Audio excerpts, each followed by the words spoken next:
Ladies and gentlemen, boys and girls, welcome to another episode of Herschel Talkers. Got a special guest this week, my buddy Tony, who's a big die-hard Tennessee Volunteers fan. He's going to tell us what's going on Rocky Top with the Volunteers. And also, Sean and I are going to recap the Murray State game. Georgia defeated Murray State 63-17, and also preview Arkansas State this week on ESPN at 12 o'clock. So we will go over that, and we got a great podcast for you. And enjoy. All right, ladies and gentlemen, welcome to another episode of Herschel Talkers. We got a special guest today, good friend of mine, diehard Tennessee Volunteers fan, Tony. How are we doing today, Tony? I'm good, man. How are you guys? We're doing pretty good. Yeah, we brought Tony on today. I know Tennessee's had two, I'll say, disappointing losses, Georgia State and BYU. So just wanted to bring in a fellow diehard of another fan base, Tennessee, and just get the thoughts of, where the program's going and just kind of see, what he's seen on his end. I know Tennessee's kind of struggling. But, yeah, first off, just wanted to get your opinion on, what's going on at Rocky Top, Tony. In your opinion. So I think there's, really it boils down to if you want to break down the games, you play Georgia State. I really, first of all, I do like Pruitt. I think, it's in Tennessee's best interest to stay with Pruitt. Not only for the money aspect of it, but just to keep some consistency within the program. I believe the guy has passion for it. I believe he has one at high levels with the talent. So I believe we need to just stay with that, keep consistency.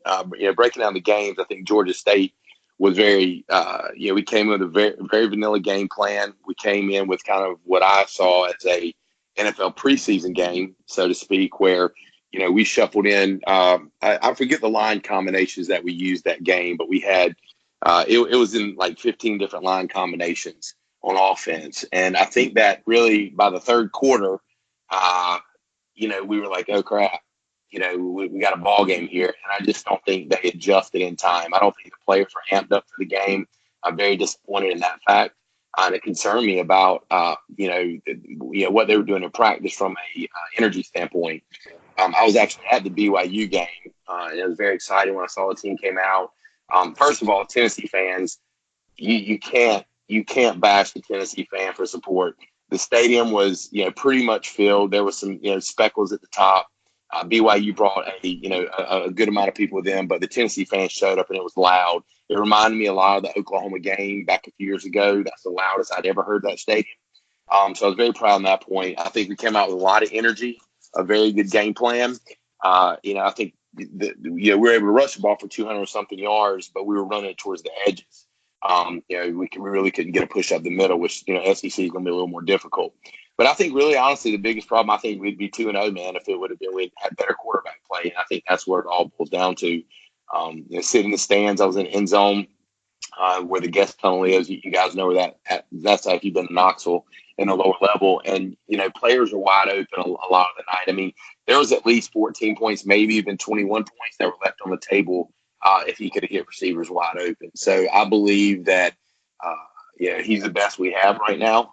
People say put in a backup quarterback. They're not ready. Both of them came from vanilla offenses of high school, and they're 3-stars, so they're not ready to come in and play. So that's where we are right now. Yeah, and then, I want to interrupt you, but I think Sean joined us. How we doing today, Sean? Hey, we're doing good. My apologies, guys. Hey, Tony, I appreciate you coming on and spending some time with us, man. No, man, thanks for having me. Yeah, sure thing. So, yeah, go ahead. No, go ahead, Trey. Yeah, I was going to say, he was talking about Guantanamo. We always mispronounce his name, but we've joked around and called him Guantanamo Bay. I'm sure you've heard that, Tony. Oh, yeah. I have. Speaking of, I know, kind of struggling, do you think Jim Chaney, of course, ex-Georgia coach, coming in, maybe Garantano trying to adjust into a new, scheme, new philosophies, maybe been kind of a slow progression, that type of thing? Just, as you know, when a new OC comes in and got a new quarterback, it's hard to get chemistry at first. Do you think that has something to do with it? No, absolutely not. I still think Jim Chaney is one of the best offense coordinators in college football. Like he's been at Tennessee before. I've followed him. What I believe it is Guarantano he can't see the field, and that's it. I think last year the reason that his completion percentage was so high, and that we statistically he didn't throw but 3 interceptions. But if you look at it, we didn't throw a lot of passes. We didn't take a lot of shots downfield. We didn't throw a lot of over 10 yards. Really, a lot of it was short. I mean, look at the yardage he threw. And I think that Chaney is trying to change that, but I just don't think he's got the tangibles or intangibles for that. And I honestly go back and blame it on Butch Jones and his staff for that. I just don't think the development was there for the kid when he came in. Dobbs, for instance, the only reason we won the games that we did, like against you guys, I think back in 2016, is Dobbs' legs, man. He added another dimension to it. So I think it's really it's just the kid can't see the field. All right. Yeah, I've kind of seen some common complaints about it, is that like he holds on to the ball too long, which I think is another way of saying that he's not really making his reads all that well. Yeah, he just doesn't. Honestly, it's not even the reads, man, or holding on to the ball too long. Like for instance, there was a play in the end zone. I forget who was coming across the middle. The dude was wide open, and everybody was screaming, "Throw the ball! Throw the ball!" When he decided to throw the ball, then every secondary guy knew where he was going, and they were all over him. So he's just not really quick back there mentally, if that makes sense. Holding on to the ball, he's getting rid of it a little more this year. And our offensive line, it seems like it's playing a little bit better. Of course, we haven't, gone into the SEC gauntlet, so we'll see about it then. Yeah, another thing I wanted to ask, just I watched that show, Thinking Out Loud. I think it's Marcus Spears and Greg McKell. They were pointing out that on that last drive, I'm sure you know, Tony, they was it almost like prevent defense when BYU quarterback threw that long pass, and they were just saying you can't let that happen. You should have been a little closer, had guys back. Do you kind of agree with that? That was kind of like a defensive breakdown on that last drive. Well, actually, if you watch it, and I thought the last 3 plays too, the same thing, and it's funny because actually somebody asked Pruitt, and he said he confirmed it, but the 3 defensive plays we called before the same thing. The only thing is Alontae Taylor made the mistake of letting the player get behind him. It was all on Alontae Taylor. Another thing is Nigel Warrior whiffed on a tackle like he normally does. He could have basically tackled at the 50-yard line. But I have no problem with the defense. I played in the days of or not played, but I've been a fan. Back in the Chavis days when we sat back and let guys eat us apart like you guys did in 2001. Hobnail boot game. So I still think you should play someone aggressive. You just have to know that you can't let the player get behind you like that. And Taylor's still a sophomore. He's having a rough start. I think a lot of that's because of Bryce being out. I think he's got a lot of responsibility on the island out there. But I don't have a problem with that play. It happens in football.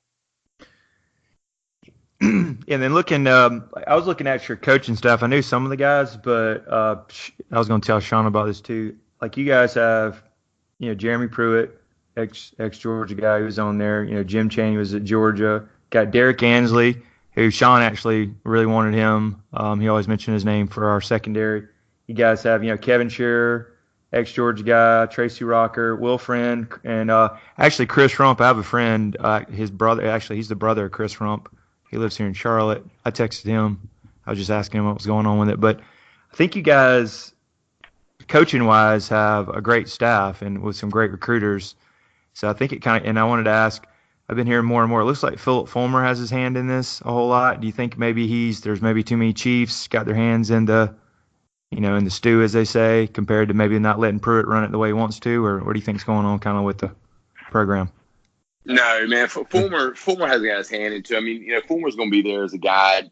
The media, I know the past couple of days, I actually don't listen to any of that trash with Knoxville Sports Talk, with John Adams. I mean, Dave Hooker. I can't stand those guys. I think they've kind of been, really a lot of bad press with Fulmer when he was coach. Fulmer's there. He's going to be president. He's athletic director. If I was too, I'd be in meetings. I'd be on the practice field. I'd be visible. That's what a leader's supposed to do. I don't see him in getting involved. I know the other night he kind of went the huddle and clapped at the team when it was like a 4th and 1. Man, I have no problem with that. I think Pruitt's running it. I don't think there's too many Chiefs in there. I'm very happy with our coaching staff. I'm not as happy with some of them from the recruiting standpoint because it doesn't like they've made an impact.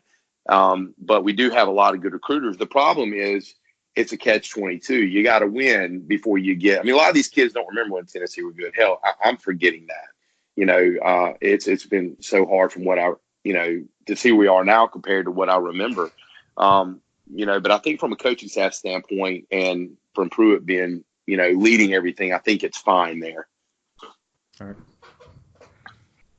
You got anything you wanted to add, Sean? Well, from what you've seen?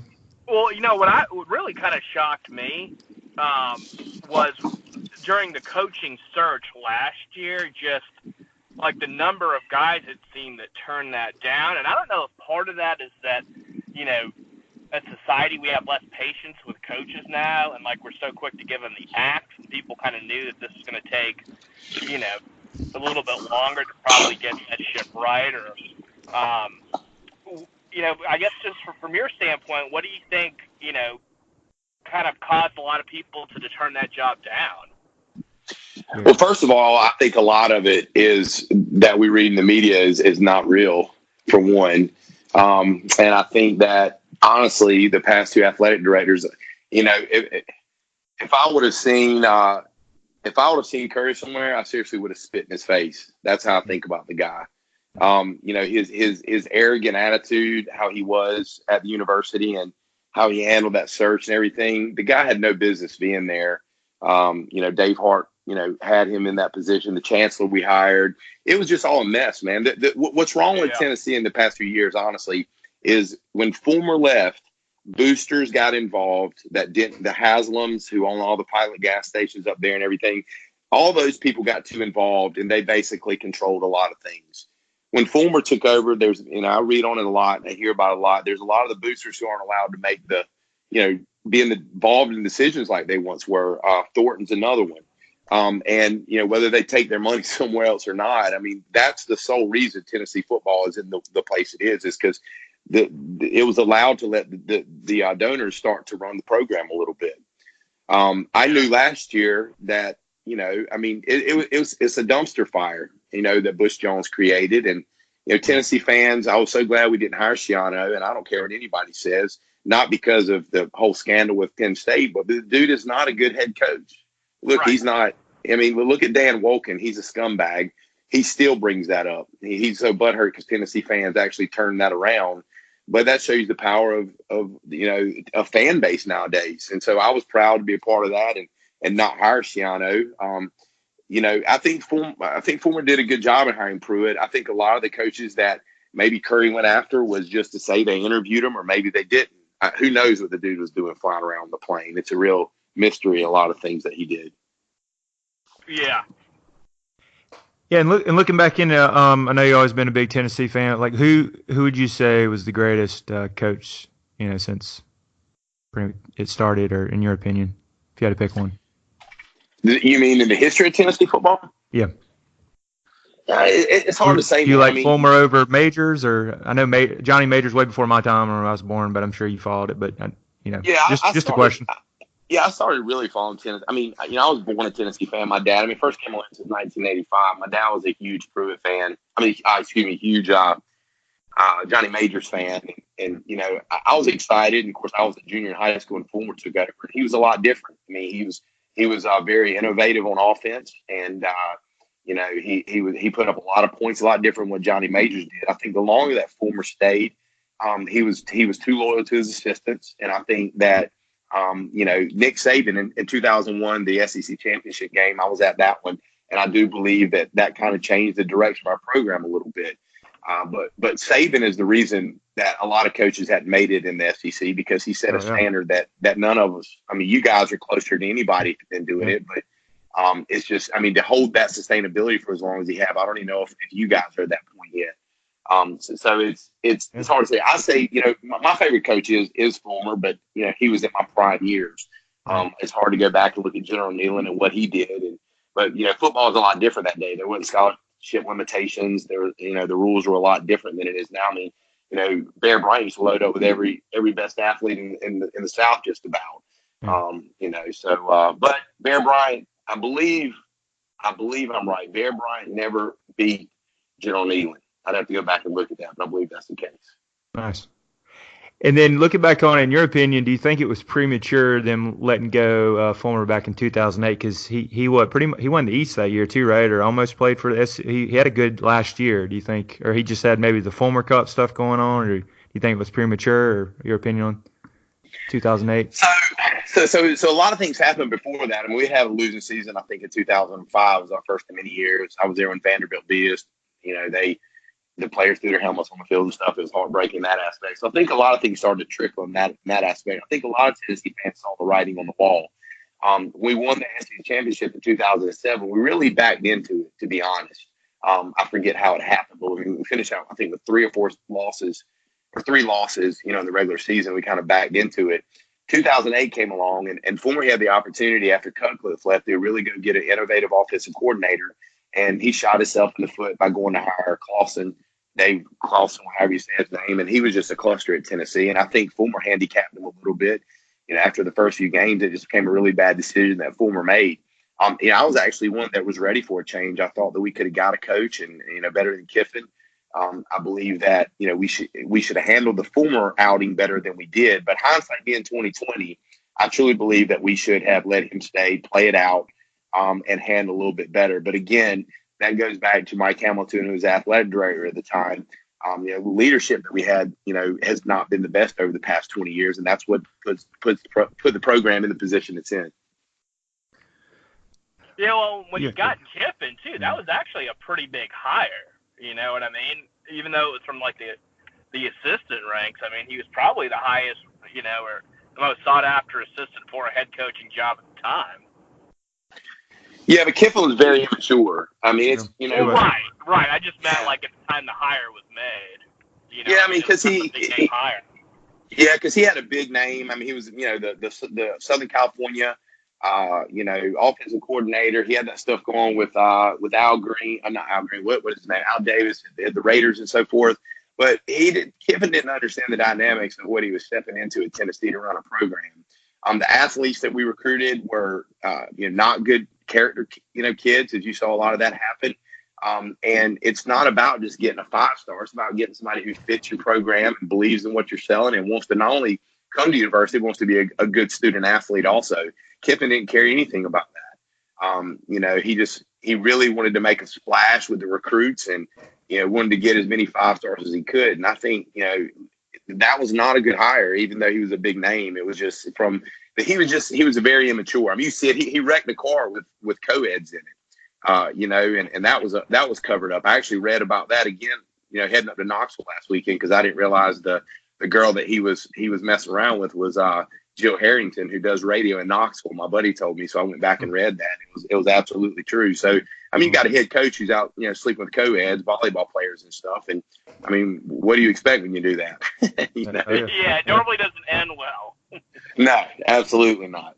Sounds like Petrino from I think if he would have stayed, I think if he would have stayed and he would have matured, I think that he would have been a good head coach for us.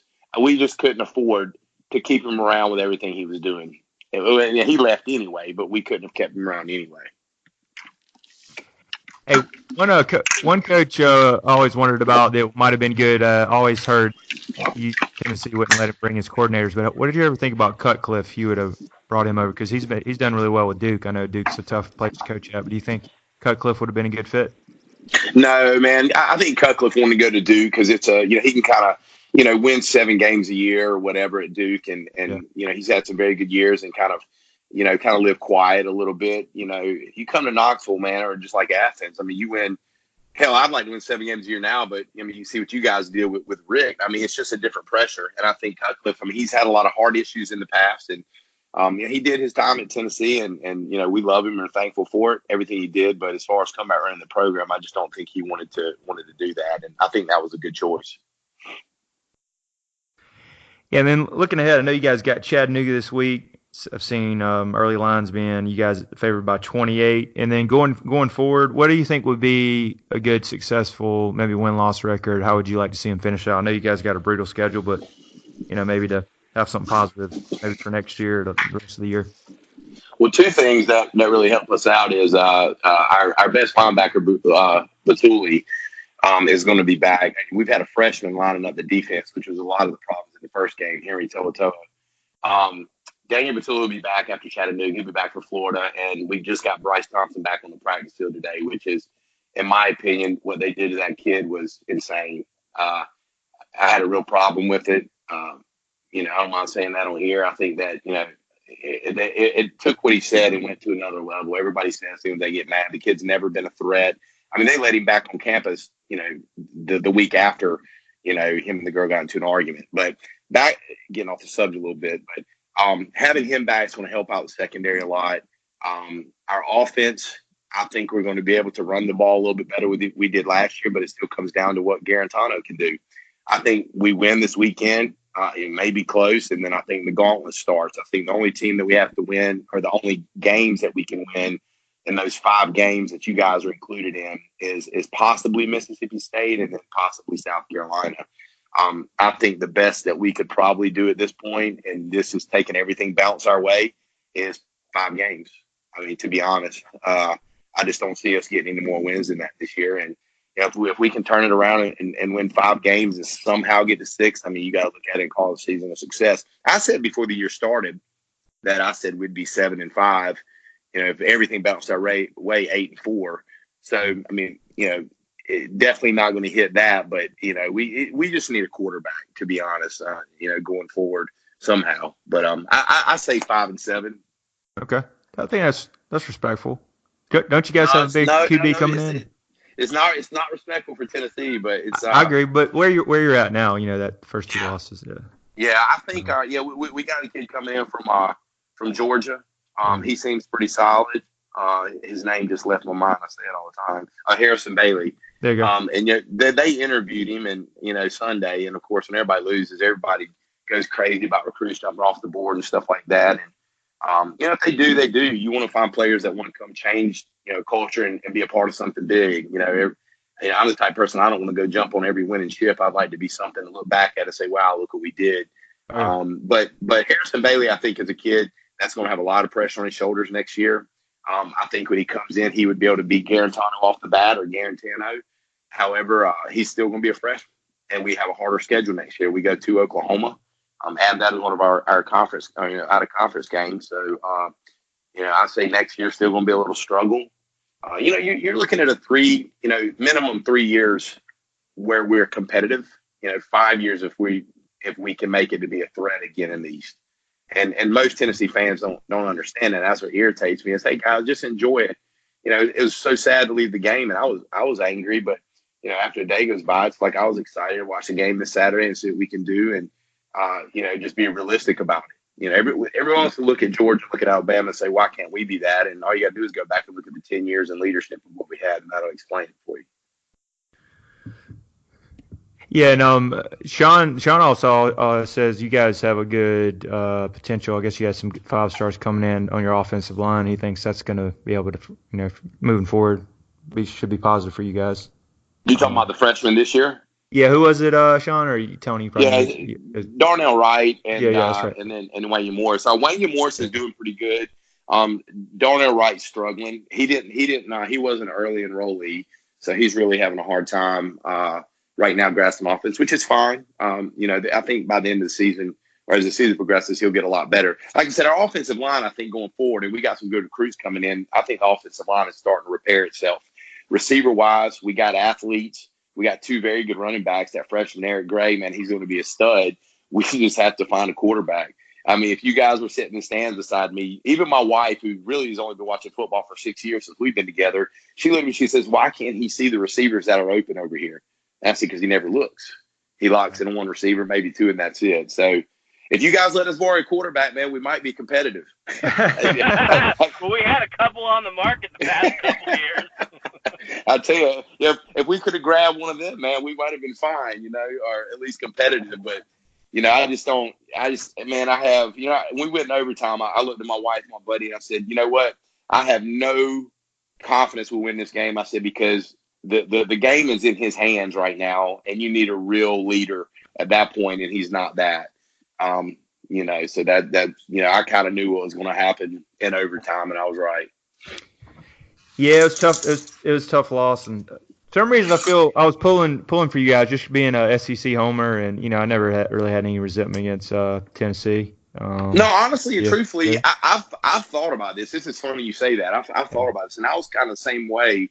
A few years ago, and I hate, man, I hate you guys. Like, I hate Florida. I mean, you know how it is. It's friends and everything, but you just want to beat the school. And but now South Carolina, I don't care. And Trey knows how with them. I don't care if they went 0-1,000. Yeah. I can't stand the school, the place, anything about it. But I was going to ask who's your most hated fan base. Oh, you know that South Carolina is the absolute worst. The guys have never won anything in the history of football, and they think they're the best. My buddy showed me on Facebook Saturday when Helinski was throwing those touchdowns. Some people were posting, "Oh, we got something for Alabama." As much as I hate Alabama, I hope they go in there and lay the wood to them. I'll be glued into the TV watching it. Oh, yeah. But back to what you were saying, Trey. It's you grew up in a history of SEC. It's in Florida and Georgia and all the battles and everything. If one of you guys were going through it. It'd be fun for a year, maybe 2 years. But at some point, I would say, man, y'all got to get it together so we can have those battles again. Because that's what made SEC football. Yeah. When you take us out of the mix, it's really you in Florida. It's fun beating everybody. But I know, in a way, you miss those, slobber knockers. It's fun to go to Knoxville and beat us 41-0. But do you want to do that every year? I mean, I don't know. From a college football fan, I like the competitiveness and those games, and those games where you're about to have a stroke at the end of the game. That's the ones that I really enjoy. Yeah.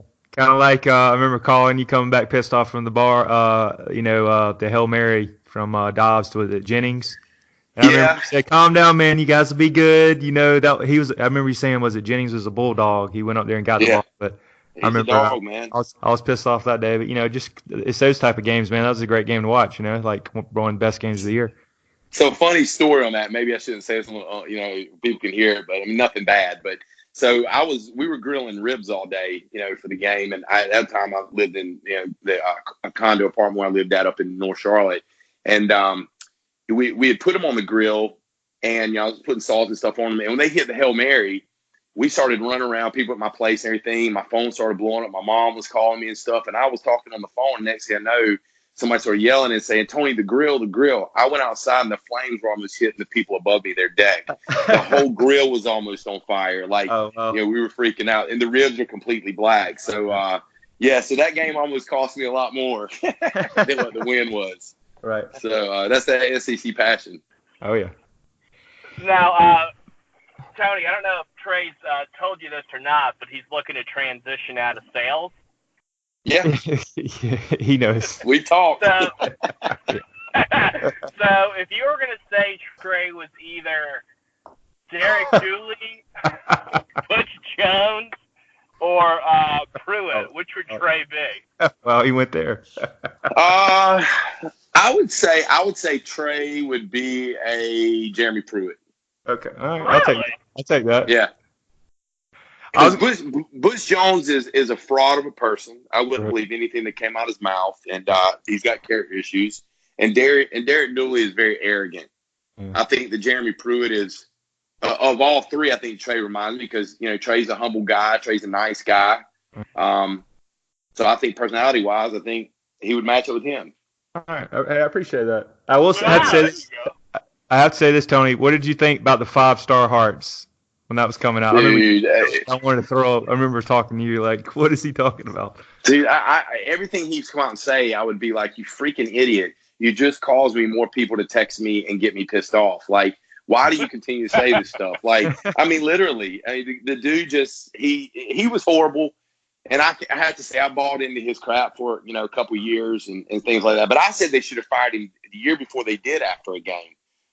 Because I saw the writing on the wall. The only reason we were winning those games because Dobbs, his athletic ability, his leadership. I mean, look at the players that are doing the NFL that we had. Shai Tuttle, he started for the Saints or last week, I believe. We have what's the dude that's playing for the Jets now? There's another defensive lineman. You got Kamar tearing it up. You got Dobbs, who's a third string. I mean, he just got traded down to Jacksonville. You got Hurd, who should have been playing a tight end. You got the other running back we had. His name's flying by me now. That he's in NFL. You got wide receivers that have played. I mean, it's ridiculous that Butch Jones should have had us in the playoffs in that time. With those players, he mismanaged the roster worse than I've ever seen any coach do it before. And the development and talent wasn't there. You guys know how much that we paid our strength and conditioning coach the last 2 years where Butch was our coach. How much? He got paid $60,000 per year. Wow. We did not have the players ran their own strength and conditioning program.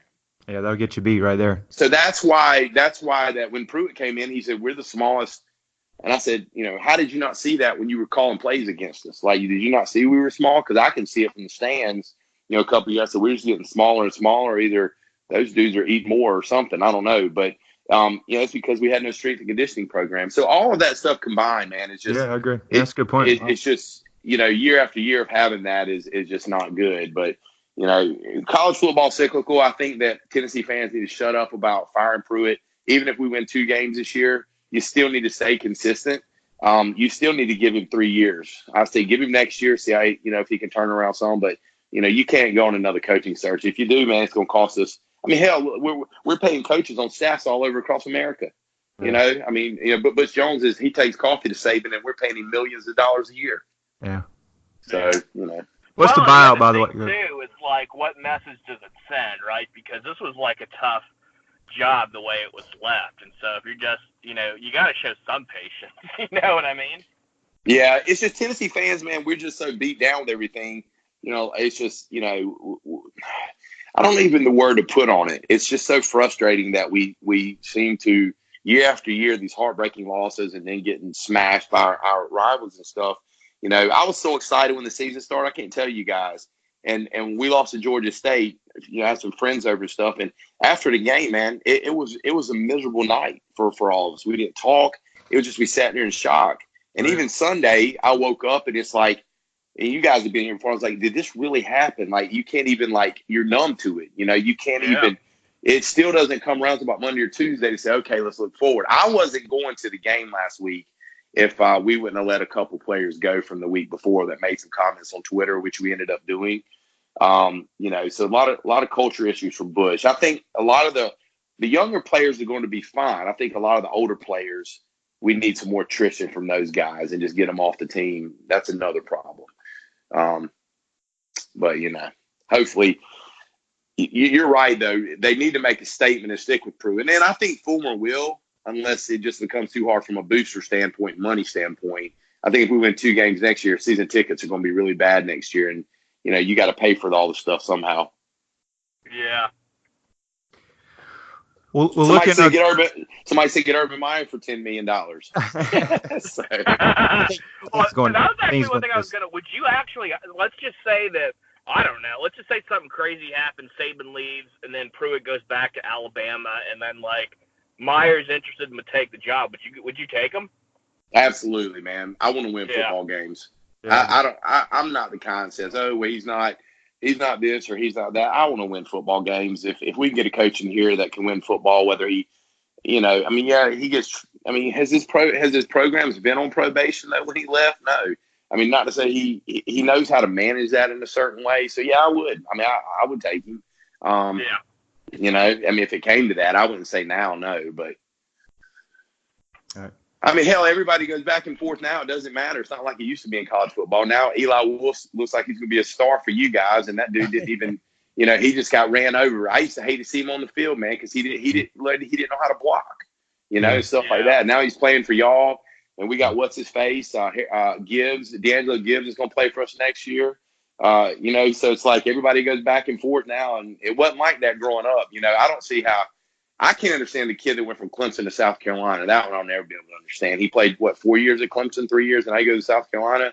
Yeah. I wonder about their mentality. You're supposed to hate other teams. You're supposed to not want to be a part of it, and they just go join them nowadays. Yeah, the one that we don't like from Georgia's standpoint is Fields, especially if he goes to the playoffs or if he beats us like in the playoffs, meltdown. Fields, though. Like, I don't like the transfer rule. Like Eason did it the right way. We talked about it. He waited his time. That's why I like Eason. He was classy about it. Well, it's perception versus reality, right? Did it really go down the way it was, like Tony was saying, like as the media was reporting, or was it something different? He's an 18-year-old kid. He wanted to play. He gave us a chance, and just he couldn't beat out Fromm. So I don't hate the kid.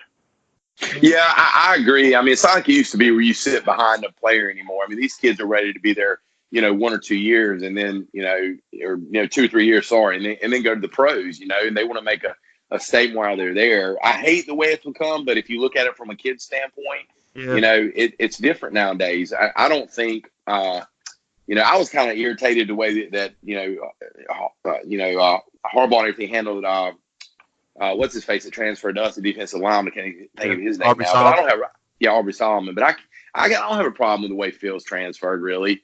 And like you said, he gave a chance, to beat out Fromm, just couldn't do it. Fromm's a senior, right? He's a junior. Oh, damn. Well, he might leave this year if he has a good year. Oh, good. Hopefully so. Yeah. we got freshmen coming out and Stetson Bennett, who's a small 5'11", so that's why I keep saying this is the year if we do anything. Anyway, hey, speaking of that, what's some of your picks for who you like in the SEC this year, making some noise, or who you like what you see so far? I mean, I think Georgia's going to run away the West, East. I think, and then of course Alabama in the West. I don't think Florida's. I think Florida's going to struggle. And Kadarius Anthony got hurt over the weekend. I don't know how I've heard different reports of what it is, and they also lost C.J. Henderson for a little bit, which is one of their cornerbacks. So I think they're going to struggle. I don't think everybody else can. About LSU, man, I think they look impressive against Texas, and of course everybody's like, you got to beat Alabama, but they look a lot better this year. Sean really liked them. Yeah, it'll be a good game, but again, it's going to be Alabama. I mean, it'll be like it is always. Everybody be hyped up. It'll be a 3:30 or 8 o'clock CBS game. Everybody's going to be hoping LSU's going to make it, and they'll come out, and Alabama will beat them like 21-3 or something like that. 24-3. It's just Nick Saban just, Clemson's got his number, but in the SEC, you guys are the only ones that I think that really can come close to them. So I think the SEC championship game will be a really good one. Yeah. We got nightmares from that. Oh, yeah. I bet, dude. Like, that was a fun game to watch, though, I have to admit. Oh, I'm sure. Yeah. Looking at it, a couple of games. So Alabama's going against your favorite team, South Carolina, minus 25.5. What's your pick? What's the prediction for you on that one? I think I'd put money on Alabama on that, man. I just don't. South Carolina hadn't played a team like Alabama in years. You guys are close to it, but Alabama's going to come out. I'm sure Saban's going to tell them what happened to them in 2010 when they played at Williams-Brice. They got this freshman quarterback. The crowd's going to be loud, and I think Alabama's going to just come in and wallop them. I say they beat them by, I say 20, 26, 33 points, somewhere in that range. They'll definitely cover the spread. Right. I got you. Yeah, plus they got that their starting quarterback's hurt too, so. Yeah. Well, they got Helinski. Helinski looked pretty good. Actually, yeah, I think that'll end up benefiting South Carolina, man. That Helinski kid, I watched that game while we were tailgating, and he as a freshman, of course, they played Charleston Southern. I mean, he's going through all of his checks. He's got that. He's from California. The kid's spoiled. I mean, his family bought a house on Lake Murray. Down in Columbia to go live with him, plus they got their house in California. So the kid's had everything handed to him on a silver platter his whole life.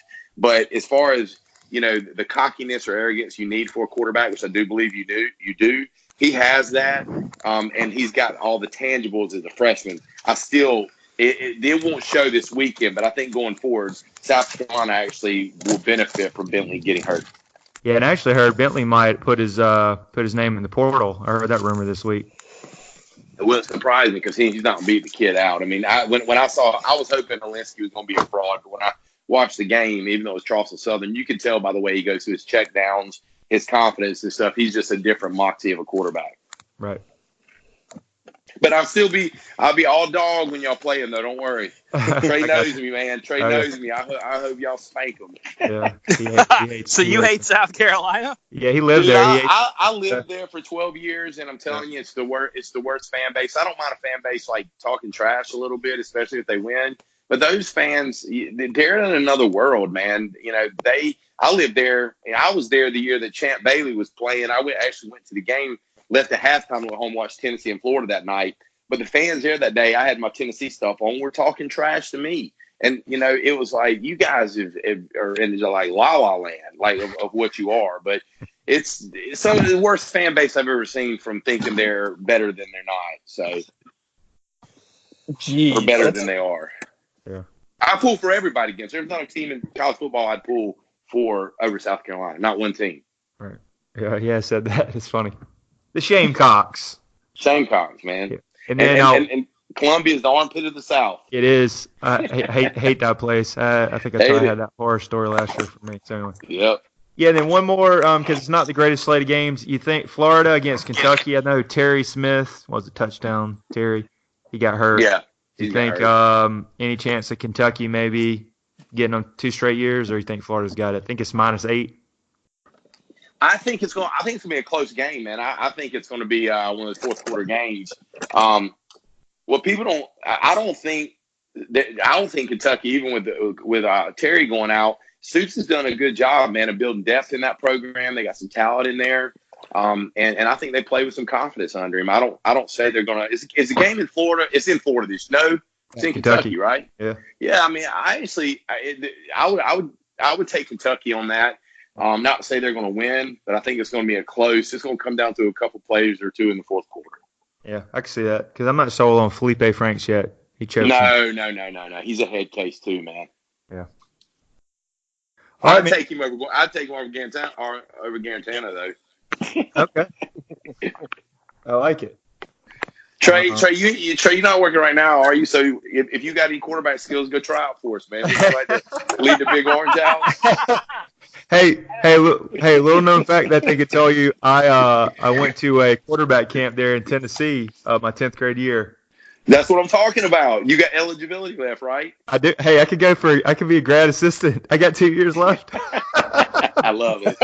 Hey, another story about that. I'll bring it up. Guess who I warmed up with, and they were making fun of his arm release. Sean knows about it at that camp, and he was from Athens, Alabama, and he said the only team that's recruiting me, Alabama or Auburn, none of them is recruiting me. The only one that's recruiting me is NC State. It was Phillip Rivers. So every time I see Phillip Rivers. Yeah, talk to him, man. 6'5". You know how he has that funny release? They were trying to change it up. Yeah, they were trying to change it then, and he just I think his dad was a high school coach, and he was from Athens, Alabama. He's like, I'd like to go to Alabama or Auburn, but NC State's the only one with a full ride, and I'm probably going to go there. So I always thought that was a cool story. Real nice guy. Yeah, that is. Sling it then. Yeah, man. Yep, for sure. All right, buddy. Well, I know you got to other plans tonight, but yeah, we appreciate you joining us today. Yeah, man, I enjoyed it. Yeah, I always like talking football with some of my rational fans, you know. Oh, yeah. All right, man, thanks for joining us. Go Vols, and I hope you guys can turn it around. Yeah, man, thank you so much. All right, thanks, Tony. All right, yeah, man, bye. Use the same Skype audio program we've been using for a year. There it is, man. And we got Sean. We're going to talk a little bit about the Georgia game. Georgia rolls over Murray State 63-17. Nice, comfortable win. Took a little nap there in the first quarter, but a couple stats here for you. Jake Fromm, 10 for 11, 166, 1 touchdown. He was throwing the ball well. I like that he had some vertical throws. Zamir White led him in rushing with 8 carries, 72 yards, and a touchdown. And I believe it was the coming out party for Pickens. Pickens looking A.J. Green-like. I'm going to call him the poor man's A.J. Green for now. The poor man's A.J. was Javon Williams, but I think Pickens will be better than him. Coming out party. Eli Wolf looked nice and lean, but he had 4 receptions for 73 yards. He was looking pretty good. Dominique Blaylock looked good. 3 receptions for 48 yards and a touchdown. DeAndre Swift, 6 rushes for 67. He was blazing and had 2 touchdowns. So I want to get your thoughts on the game. I know Murray State, lesser competition, but what was your thoughts? I mean, yeah, in these games, right, if you kind of got complaints, I've always kind of felt like, and your team's probably got some legit problems. I mean, It's 63-17, right? I mean, so, like, really any criticisms or issues you're going to have are going to be relatively minute. Mm-hmm. A couple of things they did that I really like. I like the fact that they kind of opened up the passing game or at least worked on it. You know what I mean? Like the fact that Stetson Bennett got some opportunities to sling it as well, opposed to just keeping Fromm in there until the end. Mm-hmm. Because obviously at some point you're going to have to be able to pass the ball. And, although no fan likes to think about it, there may very well be a time this year where you're going to have to rely on Stetson Bennett to win you a ball game. Right. And so, when you've got opportunities like this to play your backup quarterback, you need to take advantage of it. So, I thought it was, again, like I said, we're playing kind of a lower ranked opponent that we clearly should have, beaten with relative ease, and I think we did. I like the fact that we passed the ball. I love the fact too that Zamir White has continued to just play so well. I mean, again, like I said at the beginning of the year, I think that our success as a program this year is really going to kind of go how his progress goes. Because with our offense, you really need two running backs to kind of help share that load.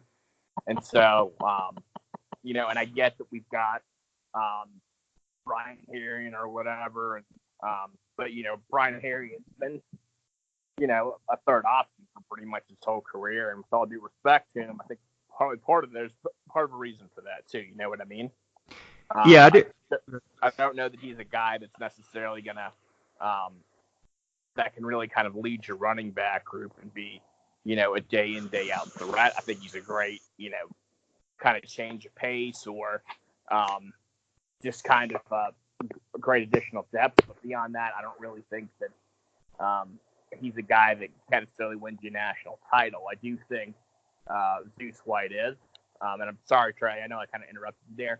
Mm-hmm. The other thing that I really kind of liked was the fact that it seems like Quay Walker and Kobe Dean are both, coming into their own. They're playing a lot of snaps, and they seem to be doing well. So, again, as I said earlier in the year, I kind of think that the further in the year that we get, the more you're going to see those two get a lot of snaps. I really like what we're seeing at inside linebacker. I like, too, that Channing Tindall, an inside linebacker, it seems like we have passages for him to kind of blitz the quarterback, which is, since he's gotten here, it's kind of been his specialty. So.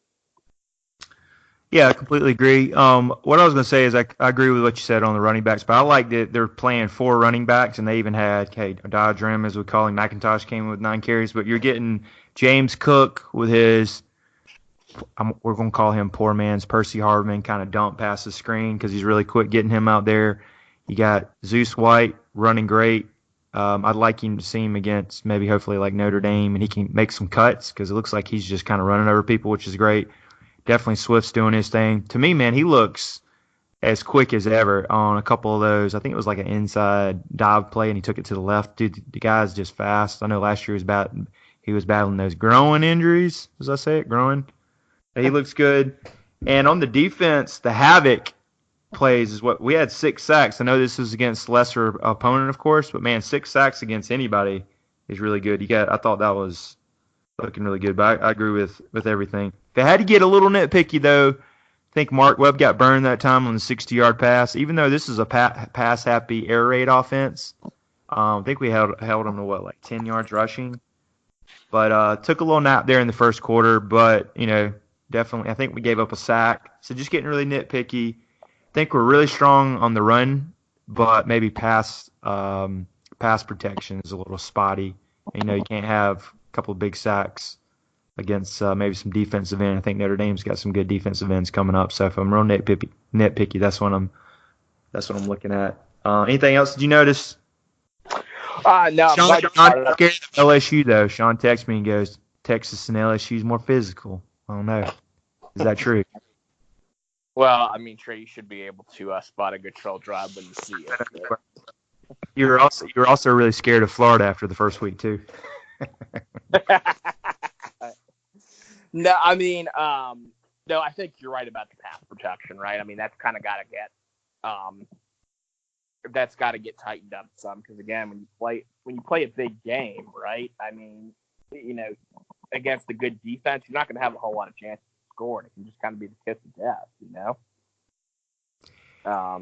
So, I mean, and the thing is that was supposed to be the perceived, strength of this offense was the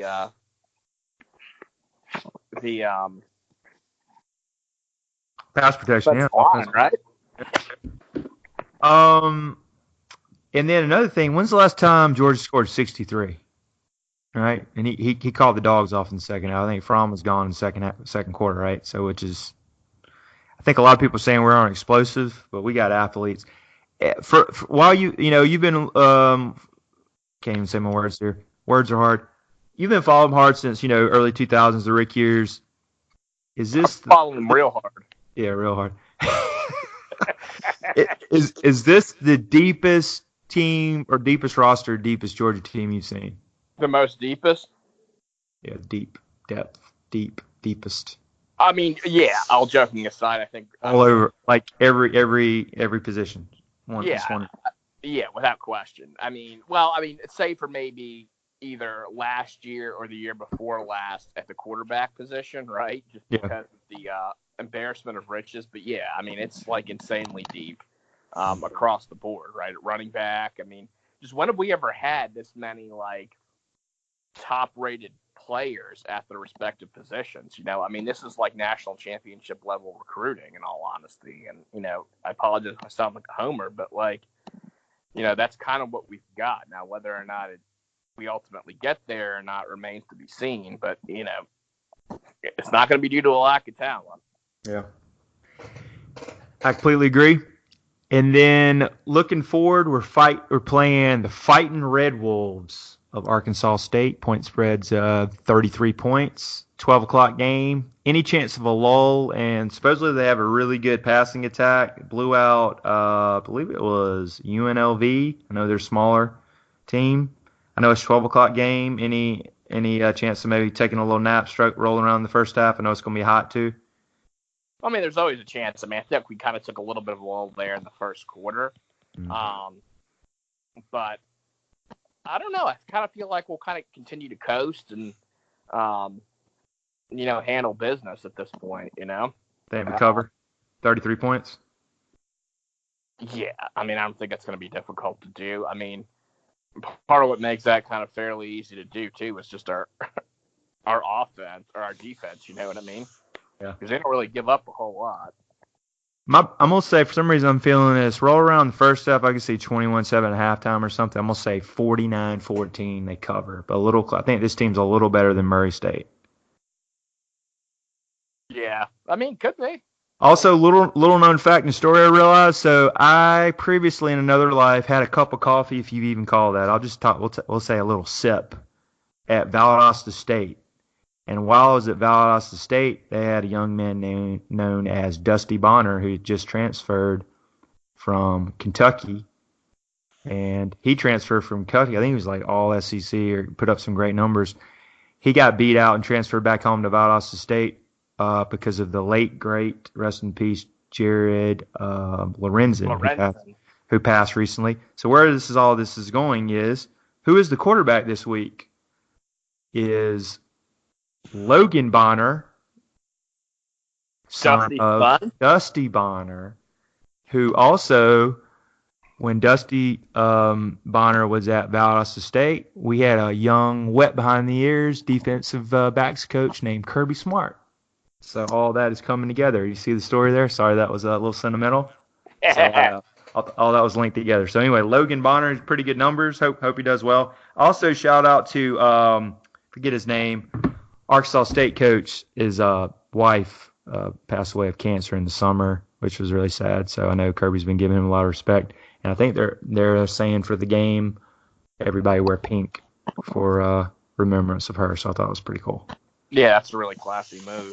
And also going forward next week, the big one, Notre Dame's coming to town, 8 o'clock, SEC, Gary and Brad, probably game day, biggest game of the year. What do you think about them adding 500 extra seats? It's going to be the largest attended game supposedly ever in Sanford Stadium. What do you think about that coming up next week?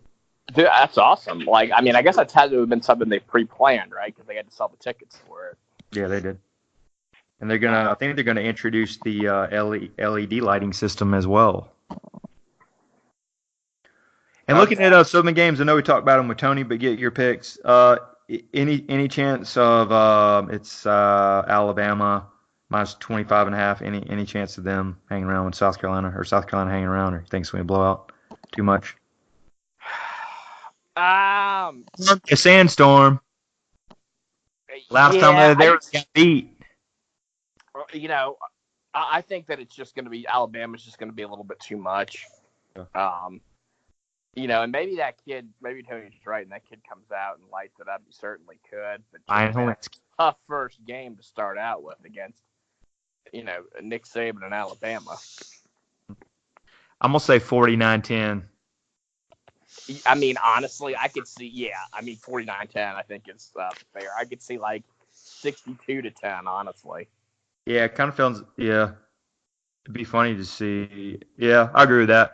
And then supposedly game day, which last week it looked interesting until Maryland blew the wheels off of Syracuse, and I believe that was Justin's Texas Hold'em Dawg. Yeah.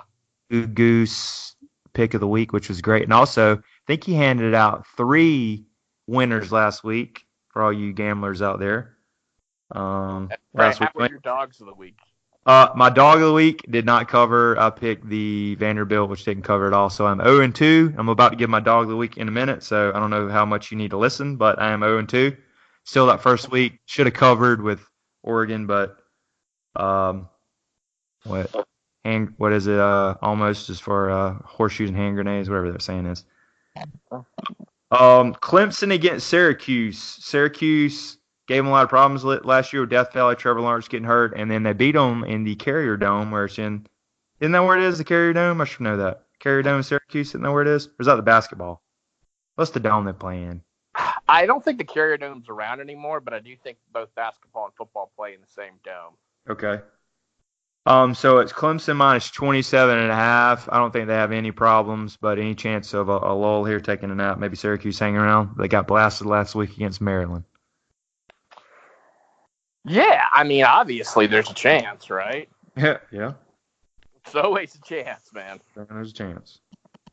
Okay, but you're saying no. No, I mean, like... I'll say 56-10. Trevor Lawrence gets it together, airs it out, because he struggled the first 2 games, and ATN's running all around. I'll say 56-10, punching him in the mouth. Clemson. Well, in the second game, right, like, I felt like the first game when he struggled to some extent, that was just him being a little bit hard-headed, because I think that, they had to pick their poison, and so they just opted to try to stop the run, right, and so put everybody back in coverage, which kind of led to some stupid throws by Lawrence. That last game against Texas A&M, I mean, I know they kind of handled business or whatever, but, like, that was a really good defense. I mean, so, don't necessarily, like, presume that just, he had an off day or anything like that. I mean, he played a really good defense, and really good defenses are going to kind of give you problems. So, yeah, I agree. And then maybe the only other one, not like I said, not the greatest slate of games. That was game day, what we were just talking about. We talked about earlier. Any way Kentucky hangs around with Florida at home -8 with no Terry Wilson, a quarterback, got hurt, or you think it's Florida's going to take control? I mean, I think that makes it. It's at night though. Yeah, but I still think that makes it tougher. I think any time in this day and age when you lose your quarterback, that just changes things. I mean, quarterbacks are just kind of the new point guard with the way these rule changes have impacted the game. So, it's just, I think it's going to be too tough. I mean, I think if Florida got some defense and, they've still got, again, I know he's all over the place, but, Florida's still got their starting quarterback, and I know he hasn't necessarily played. He didn't look all that impressive against Miami, but, he's played well in big games before. So, I just think that kind of makes a difference, Okay. All other things being equal. All right. Yeah, and then I'll give Trey's dog of the week. Maybe we can rebound. I actually did a research on this, but we got Kansas State at Mississippi State. Kansas State +8. I'm going to go with the Fighting Skeletors. I think he's still coaching. The reason why Mississippi State's QB may be out and he's questionable, Mississippi State not playing too well, and Kansas State's been putting up some points. So I like Kansas State on the road +8 against the Fighting Cowbells, Mississippi State. Go take the bookies' money. You never know. The bookie might end up taking yours. Exactly. They might have the collector come out. Hey man, going to break an arm or a leg. Go get that loan out. Damn. Yeah, and on the way out, I know we read about it last week, so not too much going on in recruiting. I know next weekend's going to be crazy. Any update on Zach Evans? I know Zach Evans is game to game. The rumor maybe got in the coach's face. Any chances of we back out on Zach Evans or any update on that? Your opinion? I mean, it would be sheer speculation and conjecture to really go into what's going on with Zach Evans. I don't know. Like, I don't really think it's fair either. So, like, I'm not really going to necessarily say anything.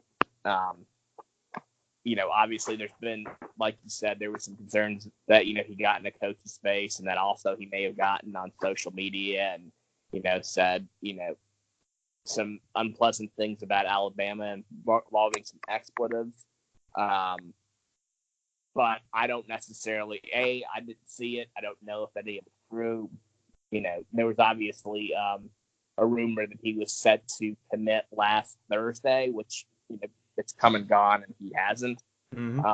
But there could be a multitude of reasons for that. So I guess just let's wait and see what happens. Yeah. Good deal. Might be a chance to get back in the Bigsby and Lloyd sweepstakes. A little flippage. We should talk a little bit about the Notre Dame game, Trey. I don't think 1 week is going to cover this. Whoa! Yeah, what would you like to talk about? I think we're going to have crazy ruckus. Crazy ruckus? Ruckus crowd. It's going to be great. We're winning this thing by 2 scores. I have seen the line has switched from early June, July, 9.5 to 11.5. I like us winning by 2 scores. I just think we're going to be geared up. They're going to let everything out. They've been kind of showing some vanilla, but you're just going to see full-out assault. And I think that crowd's going to be rocking. And I wasn't impressed. And another thing, they struggled against Louisville, even though Louisville, looking at their second game, blasted somebody like 42-0, maybe a little better team than we thought. But I think that run defense has got some holes in it. And what does Georgia do? They can run the damn ball. Run the ball. Well, I mean, anyway. It's got holes in it when you have a 150-pound running back that's just like waxing. Exactly. I like us a whole lot in that game. It's going to be big time. We're going to have recruits. How many 5-stars is talking about? Like 10 or 15 showing up? Huge recruit weekend. Like I've heard like 35 to 40. Yeah, I mean just huge. That place is gonna This reminds me of what was the loudest one we went to recently. This reminds me probably nothing like what was it? 2013, 2014, same game that Todd Gurley blew his knee out. Like the whole stadium was gonna bust when we blew out Auburn. Reminds me like that. Yeah, that was loud. Yeah. So, anything you're worried about on that? I know they got Ian Book. And another thing with them, they've only played 1 game so far. Took an open week, took an off week, and they played that Monday. So they're playing like New Mexico, School of the Blind. I think that's the same team Bama just blew out. So, I mean, it's almost like they're not kicking it. I feel like we're like kind of ahead of them with like progress, and we've played some cupcake games, almost like preseason games. Like we're going to be I think we're ready. We're healthy. What do you think? Yeah, I mean, Brian Kelly's a good coach. You got to give him that. Yeah, I don't know. I mean, I say that, but I'm not necessarily worried about anything. I mean, it's Notre Dame's still got some athletes, and they've got some smart players for certain. How about them? Just the way Clemson blasted them last year was like 27-3 or something, man, or whatever it was. And they I mean, that's true. So it's just, but the thing is just you've always got to have a little bit of anxiety before a big game, right? I do, always. Anything could happen. Turn the ball over, get an injury. Yeah, for some reason, I've always circled this and I feel good about it. I just think the crowd. Another thing, we haven't lost since Vanderbilt in 2016. Like, we've done really well recently. There are 2-year-olds. Yes. That weren't even alive the last time we lost Tween the Hedges. Yeah. So plus it's going to be rocking. And as you say, Sean, what Nick Saban always says, you can get kids up 2 to 3 times a year, 18 to 22-year-old. I just think this is one of these. Could be wrong. Yeah. No, I mean, I think it's a pretty good matchup for us too. The one thing that maybe you wonder about is just because we do rely a lot on freshmen, this is going to be kind of a big game test for them. Are they ready for it? You know what I mean? I think this is one where, young bull becomes a big bull. Hey, and another thing that's going to be good because I've been like that. Another one that's been good is Big T is going to be in the arena in Sanford Stadium. Was it Dooley Field now? which is good luck. I don't think I've lost a game watching them since 2014 when we got blasted by the Gators. So, just saying. Mm. All right, anything else you want to get off your chest there, sir? No, that's it, man. Got a little talk in there. Good chat. Had our buddy Tony, Tennessee Vol fan, earlier. So I thought it was a good conversation. And we got Arkansas State coming into Sanford Stadium, 12 o'clock, ESPN2 on Saturday. All right, go. Yes, sir. Go Dogs. Sick 'em.